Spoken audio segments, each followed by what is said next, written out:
Once upon a time, in a small village at the edge of a great dark forest, there lived a poor woodcutter with his two children. The boy's name was Hansel, and his sister was called Gretel. They were kind, clever children who loved each other dearly. The woodcutter's wife, the children's stepmother, was a stern woman who worried constantly about their dwindling supplies. One cold night, when the children were supposed to be sleeping, Hansel lay awake. Through the thin wooden walls, he could hear his stepmother's harsh whispers. "We cannot feed 4 mouths," she insisted. "Tomorrow, you must take the children deep into the forest and leave them there." The woodcutter protested weakly, but his wife would not listen.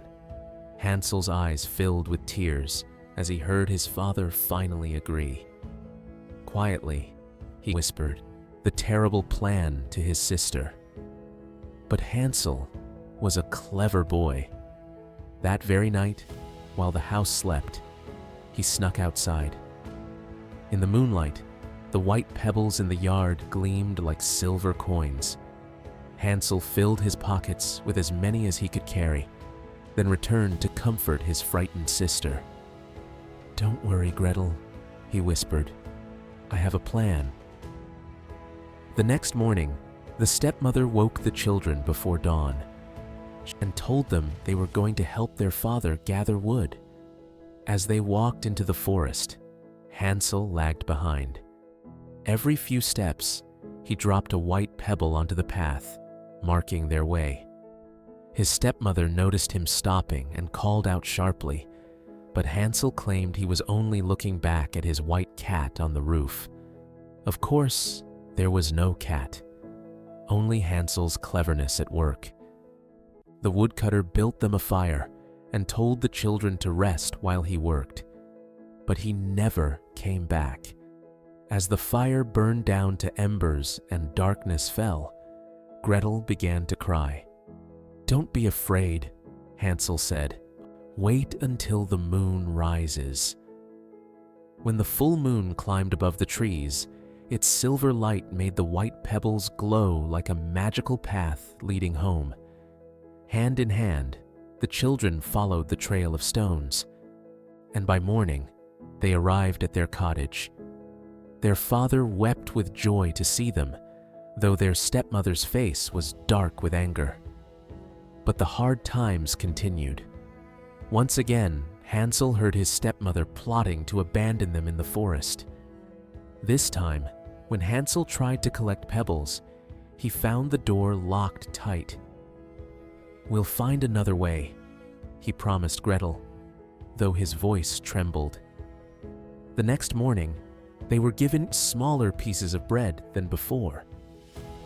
As they walked into the forest, Hansel tore his bread into crumbs, dropping them along the path to mark their way. Again, their parents left them by a dying fire.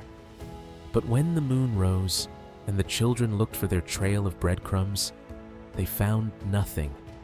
The birds of the forest had eaten every single crumb. "We're truly lost now," Gretel whispered, her voice small with fear. For 3 days, the children wandered through the endless forest, hungry and exhausted. They survived on wild berries and drank from clear streams, but they had no idea which way was home. Just when hope seemed lost, they saw something extraordinary. A beautiful white bird, pure as snow, sat on a branch singing the sweetest song they had ever heard. The bird seemed to be calling to them, and when it flew away, the children followed. The bird led them to a clearing, and there stood the most amazing house they had ever seen. Its walls were made of golden brown gingerbread, its roof covered in chocolate tiles, and its windows were clear sugar candy. Colorful frosting decorated every corner, and peppermint sticks lined the path. Hansel and Gretel could hardly believe their eyes. They were so hungry. Surely whoever lived here wouldn't mind if they took just a tiny taste. Hansel broke off a piece of the roof, while Gretel nibbled at a sugary window. Suddenly, a creaky voice called from inside, "Nibble, nibble, little mouse, who's that nibbling at my house?" Before the children could run, the door opened, and out came a little old woman, bent over a walking stick. She had a kind smile and gentle voice. "Oh, you poor dear children," she said, "lost in the forest and so hungry. Come inside, I have so much food, and you shall eat your fill." The children, desperate and starving, followed her inside. The house was filled with wonderful things: soft beds with silk pillows, tables laden with cakes and sweets, and warm milk in crystal glasses. After days of wandering, it seemed like heaven. But this old woman was not what she seemed. She was a wicked witch who built her house of sweets to lure hungry children into her trap. She had terrible magic, and worse, she planned to eat poor Hansel once he was fat enough. The next morning, the witch grabbed Hansel with her bony hands and locked him in a cage. She commanded Gretel to cook huge meals to fatten up her brother. Every day, the witch checked Hansel's finger, but clever Hansel held out an old chicken bone instead, and the witch thought he was still too thin. Weeks passed. Gretel worked like a servant, while Hansel grew thinner in his cage, despite the witch's rich food. Finally, the witch grew impatient. Thin or fat, she would eat the boy today. She ordered Gretel to check if the oven was hot enough. But Gretel, who was just as clever as her brother, pretended not to understand. "I don't know how," she said innocently. "Can you show me?" Impatiently, the witch shuffled to the enormous oven and stuck her head inside to demonstrate. In that instant, Gretel summoned all her courage. With a mighty push, she shoved the witch into the oven and slammed the iron door shut.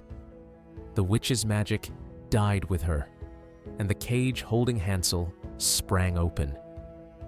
The children found the witch's house filled with chests of pearls and precious stones. They filled their pockets and ran from that terrible place. As they ran through the forest, the same white bird appeared, guiding them home. When they arrived at their cottage, they found their father weeping with grief. Their stepmother had gone, and he had spent every day searching for his lost children.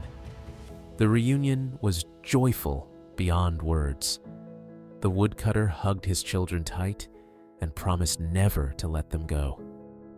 And from that day forward, Hansel and Gretel, their father, knew only happiness. For they had learned that cleverness and courage, and most of all, love for each other, could overcome even the darkest magic.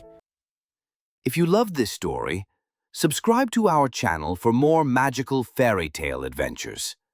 And keep the magic alive. Until next time, my friends.